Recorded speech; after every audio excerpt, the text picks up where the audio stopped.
Sorry. No. Hello everyone.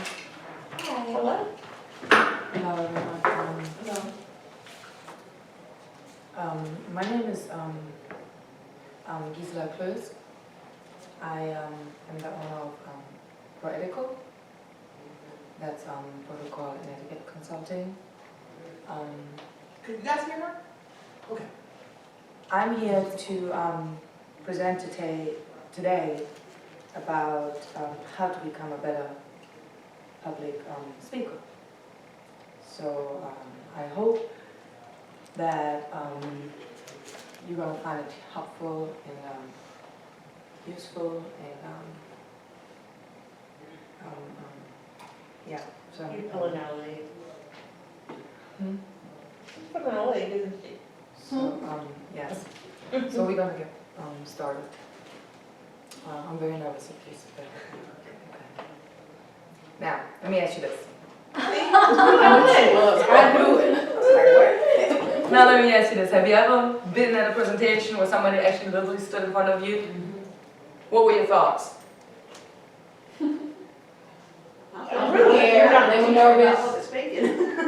I'm not tuning in, really. I'm just kind of You're like right worried there to help you hurry get through with it. Right. Yeah, I'm not sure.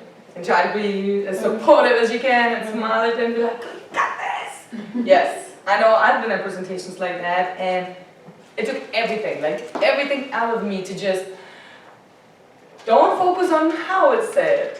Focus on what it said. Because here's the thing, some people are just nervous. Some people have anxiety. Some people just, they fall apart just by thinking about it, sharing what they're about to share. But that does not mean that they don't know what they're talking about. Sometimes the most important information, unfortunately, is just covered with nervousness, anxiety. So yes, it takes a lot more out of you to pay attention, but you still gotta pay attention. At least that's my thought. So I literally stand there like I used to be in school, focus, like the teacher stood in front of me. But as a presenter, our job is it to make it easier for people to want to be here, for people to listen. Because not everybody, 45 minutes, I don't even know, that's a long time of attention span that we really have to focus on. So make it easy for people.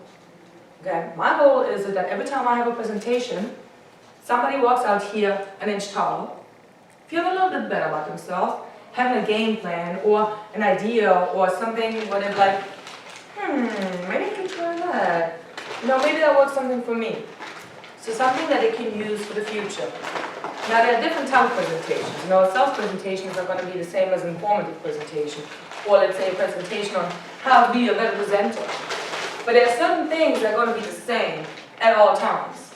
Because why? The people are always going to be the same. Yes, you have a little bit of different audience, so you need to connect with them a little different. Like when I do a presentation for high school kids, I do some things a little different than, for example, what I would do here for us young professionals. Just because we are a little different. But in general, there are certain things that never change. So today, and now please bear in mind, there's only so much time we have, so I can't go as in-depth as I would, let's say, for a longer seminar or some of the other seminars I hold, but I will work on, give you a roadmap, a map to success. So I'm going to give you the main pointers, okay? So, then we're going to focus on, what I'm going to talk about is, I call it the map to success, in the sense of, we're going to be focusing on presentation prep. Then, we're going to work on what do we do when we take the stage.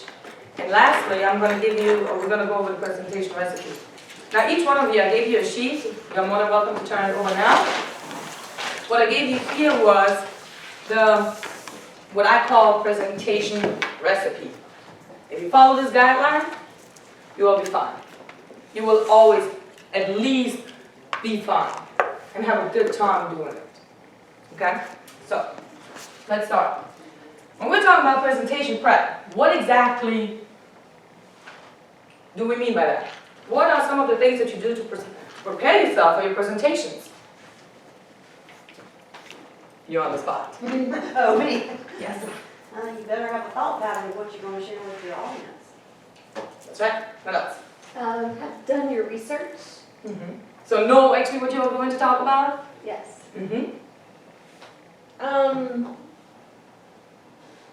come up, devise some plans on how you're gonna keep their attention. Very And important. understand who you're talking to. Very. What about you? Me? I'm coming in late, so I'm actually a presenter, but I would say you're talking about a presentation. Make sure that you're constantly refocusing on the topic, because sometimes people will ask questions and you can spend a lot of time answering questions and not get through the material that you really want to cover. Yeah, that's right. Oh, very much so. What about you? Everybody's on the spot today. This is we're working it together. This is Thank for you. Appreciate it. I'd say to make sure you are confident. Very important. Yeah, I was gonna say have some enthusiasm and keeping their attention, tone, body Yes. language. All of these things are very, very important. When I do my presentation prep, I go through a mental list or a list. Who's my audience? Who I'm going to be talking to? Because here's the thing, when I talk to high school students, you have to bring fun facts every 2 minutes approximately, because that's how long their attention span is. With adults, we can get away with 5-6 minutes, of pure facts until I have to come up with something to be like, hello everybody, come on back, I see you drifting off. So it's about 6 minutes. So who's your audience? What's my goal? Because again, your sales presentation is a little bit different than this type of presentation. The end result is still basically the same for people to walk out and feel it. Because whether I want, like in this case, I want you all to feel, go outside and feel and walk away feeling, you know what, I can do this. I feel way better prepared. In a sales presentation, I still want you to feel that whatever I'm selling to you, you want it, you need it, and you're going to sign that contract. So theoretically, it's still the same. But still, you need to know who is your audience, okay? Then I prepare myself in the sense of my dress code. What is the dress code? Is it going to be business casual? Is it going to be business professional? Those are very, very important things. So what you need to do is, or what I did last night, I went into my closet because there's nothing worse than the day off having to figure out what I'm going to wear. That is so much stress. Just alone that decision to have to decide what are you going to wear today is already taking a lot of mental capacity out. So I always do that the day before. Put it there. And actually what I like to do is I always have 2 things. Because I might wake up in the morning feeling more colorfully, or I might feel more, just business professional all the way. So I always have 2. And then the way I wake up, I just put it on. Then I make sure the material. You go through your material. You know your material. What is it that you're going to present about? Then I like to prepare my presentation in the sense of, sometimes I use PowerPoints, sometimes I don't. It really, really depends on the occasion, or what is it about. Sometimes PowerPoints are helpful, particularly when you have a lot of facts and visual material. But sometimes PowerPoints are distracting, because I want you all to focus on me. I want us to be engaged. I don't want you to look at that screen. Then it depends on, there's of course more supporting handout materials, but I create my PowerPoint. When I'm done, I put it aside, at least for a day. I try to at least for a day. Any idea why? Why that is so important to create it? If you use a PowerPoint, same thing with a handout, to create it and put it away. Anybody why? Give me your thoughts. I would ask. I do the same thing. You need a fresh look, a fresh perspective of it, the typos, the way things are said, the points you forgot, you need a fresh eye. I always do the same thing. Absolutely. I do it because when I create it, I'm the creator. And everything makes perfect sense in my mind. Absolutely, I mean, there's no way somebody can follow this. There's no way. It makes perfect. But once sometimes I put stuff aside, and then I come back as a visitor, and then I follow the journey, because that's exactly what a presentation is. A presentation is a journey. When I come back as a visitor and follow my own journey, sometimes I'm like, God, this doesn't make no sense. We're in Colombia, but we got to go to Spartanburg. Now you're sending me to Charleston to go to Spartanburg. What are you doing? So then you come back as a visitor to follow. The same. If it still makes sense to you, you're good to go. If it doesn't, now with your fresh eyes, you will visit and change around. And depending on how many changes you have to make, put it aside again. If it's only 1, 2, you'll be fine. Because that's basically just a fine tuning. But if you really have to make serious changes, let's say you had a stressful week and your mind is just all over the place. I've put presentations together where I was like, God, what were you? What in the world did you do? So I had to literally like, but that is why it is important. Put it aside, okay? Have your presentation ready. Have your presentation and your handout ready and printed. Preferably always the day before, because the day of, it's all about, let's go. And the last thing you want to worry about is, I need to get this, I need to get that. It takes too much out of you, and it adds stress. Which, if you're already dealing with anxiety, or you are dealing already with, oh my God, I have to present today, oh my God, what am I going to do? The more you are prepared, and everything is just ready, the calmer you get. So that is the first step to decrease your anxiety. Because think about it. Did you ever have to drive somewhere? You have no clue where you're going? That stress level right there? All the time. And then you either driving too fast or you're driving too slow because, hold up, he said McDonald's was on the left, or was it on the right? Where am I going? What is this? What is next? Oh my God, is that a stoplight? And then you're missing so much stuff.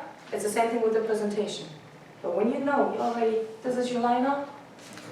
And if I know exactly, somebody tells me the exact roadmap, what we're about to do, oh, I'm calm. Because all I look is for the sign tails. And it's the same thing, and the more you drive it, the calmer you get.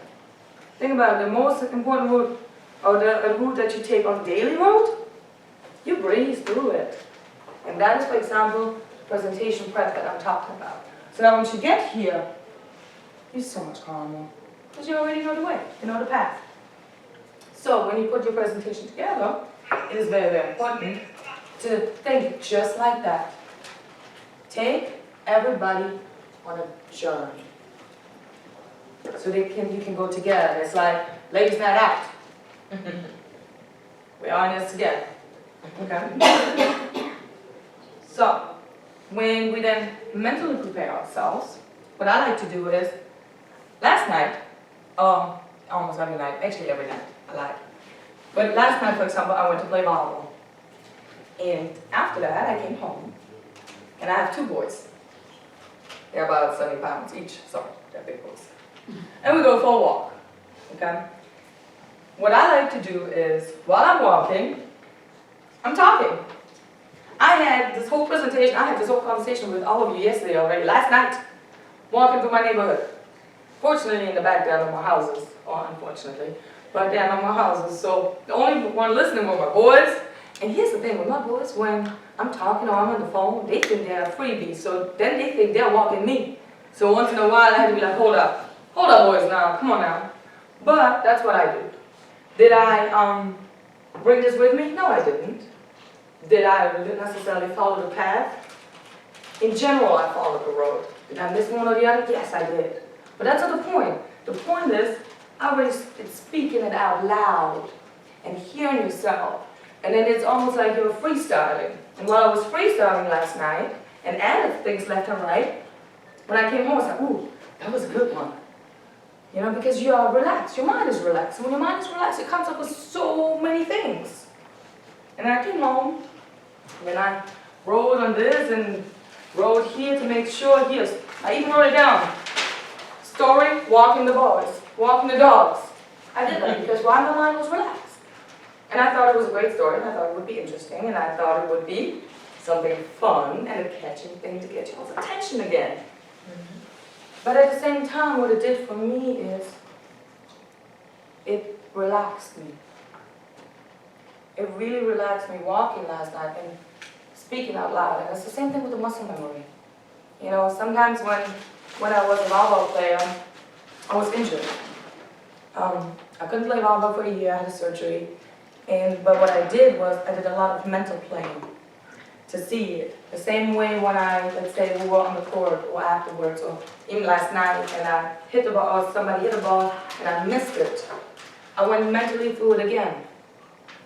And it helps out a lot, because your mind is your biggest tool. However, when we're dealing with speaking anxiety, we also have to verbalize it, so that our muscles, it's like muscle memory.